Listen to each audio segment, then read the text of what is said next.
Nagpatawag naman ng emergency meeting ang Department of Energy kasamang iba't ibang oil company sa bansa ngayong araw.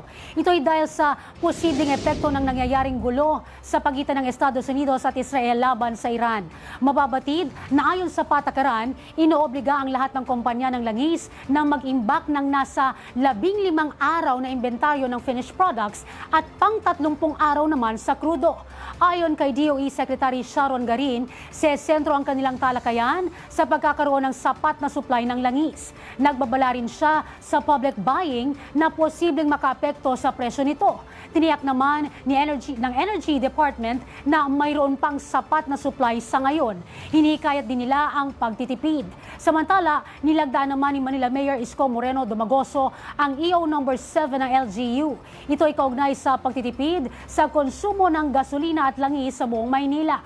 Ang hakbang ay para sa agarang tugon sa inasahang oil crisis bunsod ng nagaganap na gyera sa gitnang silangan.